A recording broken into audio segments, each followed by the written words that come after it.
नमस्कार, जय हिंद साथियों, हैप्पी न्यू ईयर। आपका साथी दिनेश गुजर एक बार फिर एक नई धार्मिक यात्रा। और इस बार हम आए हैं गाजियाबाद के दुदुशनाथ मंदिर, जहां पर भगवान परशुराम द्वारा स्थापित भगवान शिवलिंग का एक मंदिर, शिवजी महाराज का, शिवजी का मंदिर, जो कि गाजियाबाद उत्तर प्रदेश के में एक ज़िला है गाजियाबाद, उस ज़िले में है ये। और यहाँ पर भगवान परशुराम ने इस मंदिर की स्थापना की थी। भगवान परशुराम के द्वारा 3 मंदिर की स्थापना की गई है, और जहाँ पर लिंग स्थापित किए गए थे, जहाँ पर गाजियाबाद के दुदुशनाथ मंदिर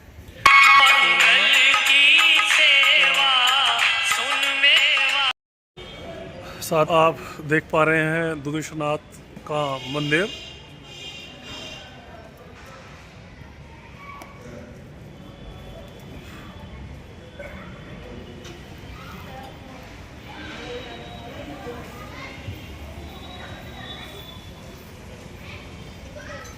इस मंदिर के बारे में मैं आपको बता रहा था कि यह मंदिर लगभग त्रेता युग से यहाँ पर लोग बार बार आते हैं, दर्शन के लिए जाते हैं। भगवान रावण ने यहाँ पर जो है पूजा की थी, और भगवान रावण के पिताजी ने भी यहाँ पर पूजा की थी। और इस मंदिर के अंदर शिवाजी, छत्रपति शिवाजी जो है, जब ये उस मंदिर को तोड़ दिया गया था, तो यहाँ पर वो अपने लाव लश्कर के साथ आए, और यहाँ पर इस मंदिर का इन्होंने दोबारा से निर्माण कराया। तो इस मंदिर की बहुत सारी गाथाएं, सारी चीज़ें हैं, आप देख पा रहे हैं। मैं आपको दिखा रहा हूँ दर्शन भगवान महादेव के साथ साथ।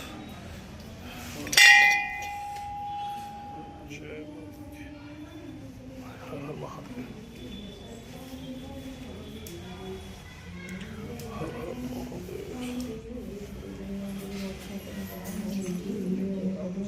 ओम रमेश्वर, ओम रमेश्वर।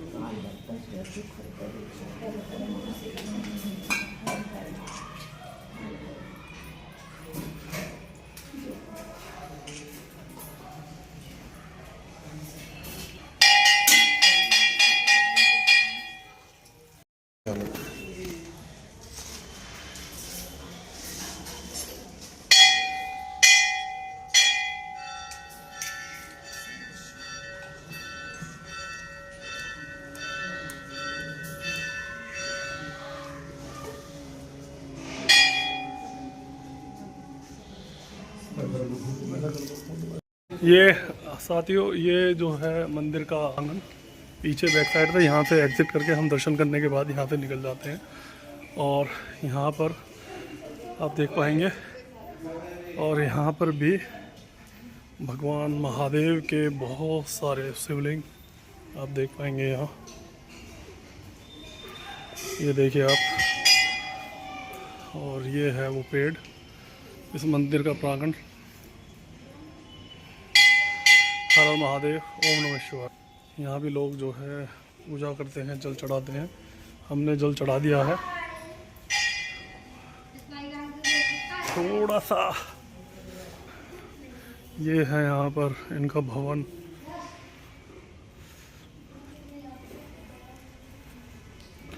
ये गंगा अवतरण का एक झांकी, ये भगवान महादेव, और ये तस्वीर। हर हर महादेव, ओम नमः शिवाय, ओम नमः शिवाय, ओम नमः शिवाय, ओम नमः शिवाय।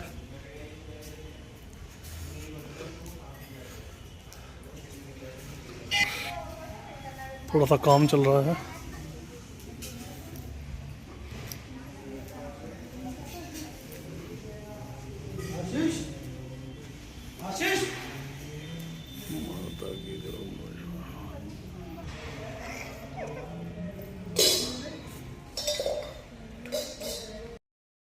हर हर महादेव साथियों, मैं आपका दिनेश गुजर एक बार फिर आपके साथ। हम आपको इस बार जानकारी दे रहे थे गाजियाबाद के दुदुशनाथ महादेव मंदिर के बारे में। साथियों, इस मंदिर के बारे में मैं आपको बता देना चाहता हूं, मैंने आपको सबसे पहले भी बताया है कि इसका इतिहास और बहुत ही शानदार। वैसे तो हिंदू सनातन वैदिक धर्म में भगवान महादेव के इस धरती पर बहुत सारे मंदिर हैं, पर उन मंदिरों में एक दुदुशनाथ महादेव मंदिर का भी अपनी अलग एक पहचान है। इस मंदिर के बारे में ऐसा कहा जाता है, जो इसका इतिहास है, इसमें ऐसा कहा जाता है कि भगवान रावण ने और भगवान रावण के पिता ने यहीं पर ही भगवान महादेव को प्रसन्न किया, इस स्थान पर पूजा अर्चना की और उनको भगवान महादेव के द्वारा सोने की लंका, जी हां साथियों, सोने की लंका भगवान महादेव ने उनको दी थी। यहीं से ही इस महादेव की जो है भगवान मंदिर की जानकारी मैं आपको फिर बताता हूं, और कहानियां और भी बहुत सारी इसकी रोचक जानकारी है। वैसे तो इस मंदिर को जो है त्रेता युग से कहा जाता है, पर कलयुग में 1452 ईस्वी में इस मंदिर की को एक बार फिर पुनः स्थापित किया गया। साथियों, अब से पहले कुछ सैकड़ों साल पहले औरंगजेब के द्वारा हिंदू धर्म के अनेकों धार्मिक तीर्थ स्थलों को खंडित किया गया और उसमें इस मंदिर को भी खंडित किया गया था। उसके बावजूद पर यहाँ के राजाओं ने, यहाँ के महाराजाओं ने इस मंदिर को फिर दोबारा से स्थापित किया, जिसमें छत्रपति शिवाजी नाम के राजा, जिसको आपने पढ़ा भी होगा, जाना भी होगा, उन्होंने इस मंदिर को एक बार फिर पुनः स्थापित करके यहाँ पूजा अर्चना करके यहाँ पर इस मंदिर को बनवाया।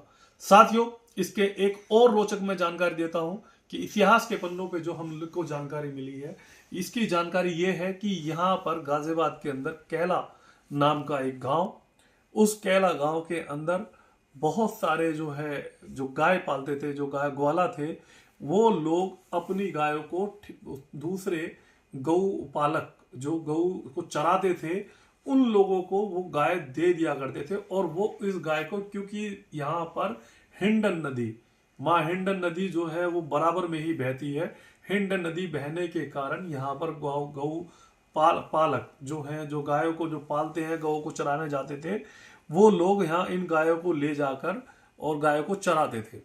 तो साथियों, गायों को चराने के बाद जब वो गायें अपने जो है मालिकों के यहाँ उनको भेजते थे, तो उन गायों को कुछ दिनों से लगातार उनका दूध देना जो है वो कम हो गया। कुछ गायों का दूध देना कम हो गया, कुछ गायों ने दूध देना बंद कर दिया। अब उनसे जो है, जो लोग गाय पालते थे, वो बड़े परेशान हुए। उन्होंने अपने नौकरों को ये कहा कि ये गायों ने दूध देना बंद कर दिया है, इसका कारण क्या है? कहीं तुम गायों का दूध निकालकर गाय का दूध बेच तो नहीं देते हो?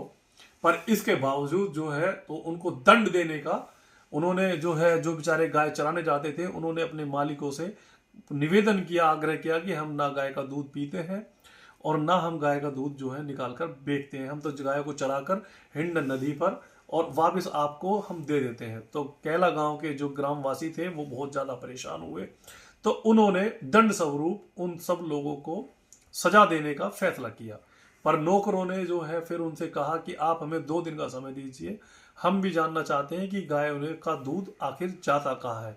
तो जैसे ही वो अगली बार जब वो गाय लेने गए, तो सब लोग बिल्कुल जानकारी रखकर कि हमें गायों पर नजर रखनी है कि इनका दूध कौन निकालता है और कौन पीता है और दूध कहाँ जाता है।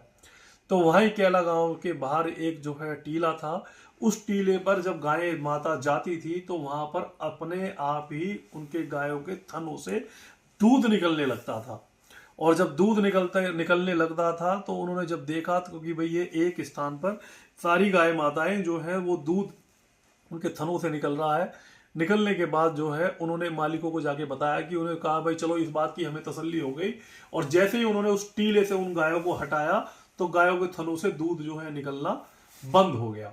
उन्होंने मालिकों को जाके बताया कि हमें पता लग गया है कि साहब ये जो गाय है, गाय माता, यहाँ पर दूध नहीं, ये सिर्फ एक टीला है, उस टीले पे जाके इनके थनों से जो है दूध निकलना चालू हो जाता है।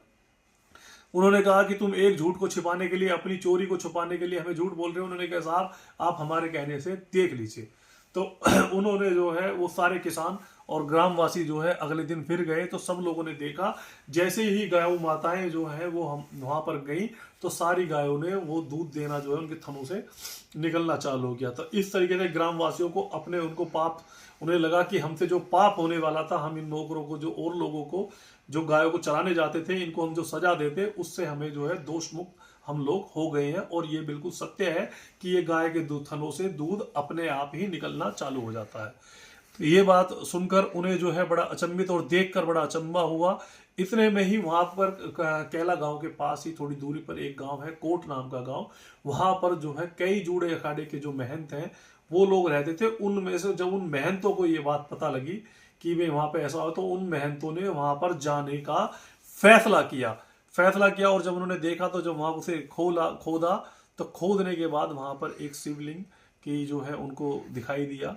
तो वहां पर उस मंदिर को फिर दोबारा से उन लोगों के द्वारा वहां स्थापित किया गया। और जब पता चला कि ये दिव्य मंदिर वहां पर है, तो वहीं पर जब खोदने में जो पानी निकल रहा था वो कभी पानी सफेद निकल रहा था और कभी उसका स्वाद दूध की तरह वो दिखाई दे रहा था, और कभी जो है वो बड़ा अलग चमत्कारी वो दिखाई दे रहा था। वो कुआं आज भी दुधेश्वरनाथ महादेव मंदिर के अंदर है और वहां पर उस चमत्कार को हम लोग देख सकते हैं। उसके बाद साथियों कलयुग अब जो ये चल रहा था, हमारा देश आजाद होने के बाद हमारे गाजियाबाद के अंदर धर्मपाल गर्ग नाम के धर्म प्रेमी, जो कि भगवान और धर्म हिंदू सनातन वैदिक धर्म में उनकी आस्था थी, उनके द्वारा देश को आज़ाद होने के बाद इस मंदिर को एक बार फिर स्थापित और बढ़िया तरीके से इसको किया गया। और उसके बाद इस मंदिर को आज भी सन 2025 में लोग अपनी मनोकामनाएं पूर्ण करने के लिए, मांगने के लिए इस मंदिर पर, शिवलिंग पर प्रत्येक दिन पर डे जल चढ़ाते हैं। साथियों यहाँ पर लाखों कावड़िया हरिद्वार से जल लेकर आते हैं और यहाँ पर जो है जल चढ़ाया जाता है। यहाँ इस मंदिर के आपको दर्शन करने आने हैं तो यहाँ इसके बराबर में मात्र 3 किलोमीटर की दूरी पर रेलवे स्टेशन है। यहाँ पर गाजियाबाद में हवाई अड्डा भी है और सबसे बड़ा जो अंतर्राष्ट्रीय हवाई अड्डा वो दिल्ली के अंदर इंदिरा गांधी एयरपोर्ट है। तो साथियों मेट्रो से भी आप लोग यहाँ पे आ सकते हैं। मेट्रो स्टेशन शहीद स्थल तक मेट्रो भी जाती है। तो मैं आपसे अनुरोध करूंगा कि आप यहाँ पर भी आने का कष्ट करें। जय हिंद, जय भारत, हर हर महादेव, ओम नमः शिवाय, राधे राधे।